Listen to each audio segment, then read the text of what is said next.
السلام علیکم ورحمۃ اللہ وبرکاتہ۔ الحمدللہ رب العالمین والصلاة والسلام علی رسولہ الکریم وعلی آلہ وصحبہ اجمعین، اما بعد۔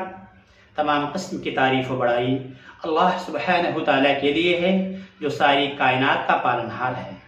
درود و سلام اللہ کے تمام انبیاء و رسل پر، خصوصاً آخری نبی جناب محمد رسول اللہ صلی اللہ علیہ وسلم پر۔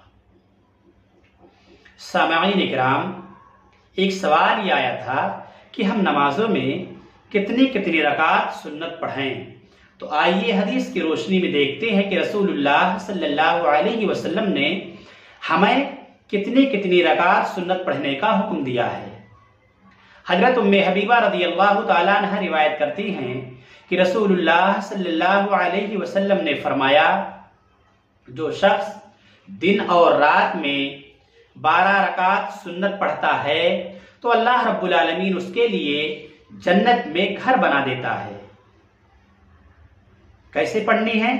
رسول اللہ صلی اللہ علیہ وسلم نے فرمایا، 4 رکعت ظہر سے پہلے، 2 رکعتیں ظہر کے بعد، 2 رکعتیں مغرب کی نماز کے بعد، اور 2 رکعتیں نماز عشاء کے بعد، اور 2 رکعتیں نماز فجر سے پہلے۔ یہ ہو گئے کل 12 رکعت۔ تو جو بندہ یا بندی 12 رکعت سنت پڑھتے ہیں، اللہ رب العالمین ان کے لیے جنت میں گھر بناتا ہے۔ یہ حدیث جامع ترمذی کتاب الصلاۃ حدیث نمبر 415۔ محترم حضرات، ہم تمام مسلمانوں کو چاہیے کہ ہم نماز کی پابندی کریں اور ان 12 رکعت سنتوں کی بھی پابندی کریں۔ ایک بار پھر سنتے ہیں کیسے ان سنتوں کو پڑھنا ہے۔ آپ 4 رکعت نماز ظہر سے پہلے پڑھ لیں، پھر 4 رکعت فرض پڑھ لیں، پھر 2 رکعت آپ سنت پڑھ لیں۔ یہ کل ہو گئے 10 رکعت۔ نماز عصر میں صرف 4 رکعت فرض ہے، سنت نہیں ہے۔ مغرب کی نماز 3 رکعت آپ فرض پڑھ لیں، مغرب کی نماز، پھر 2 رکعت سنت پڑھ لیں۔ یہ ہو گئے 5 رکعت۔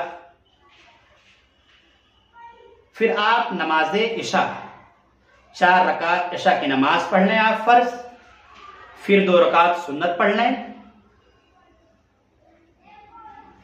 اور 3 رکعت وتر پڑھ لیں، یا 1 رکعت وتر پڑھ لیں۔ اگر آپ 3 رکعت وتر پڑھتے ہیں تو کل ہو گئے 9 رکعت، اور اگر آپ 1 رکعت وتر پڑھتے ہیں تو 7 رکعت۔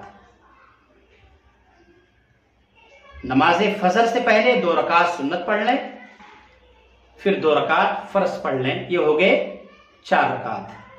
ہم تمام مسلمانوں کو چاہیے کہ ہم نماز کی پابندی کریں اور ان سنتوں کی بھی پابندی کریں، تاکہ اللہ سبحانہ تعالی ہمارے لیے جنت میں گھر بنائے۔ اللہ ہم تمام مسلمانوں کو نماز کی پابندی کرنے کی توفیق عطا فرما اور ان سنتوں کی پابندی کرنے کی توفیق عطا فرما، اور جب اٹھانا تو اللہ ہم تمام مسلمانوں کی زبانوں پر کلمہ توحید لا الہ الا اللہ جاری رکھنا، آمین۔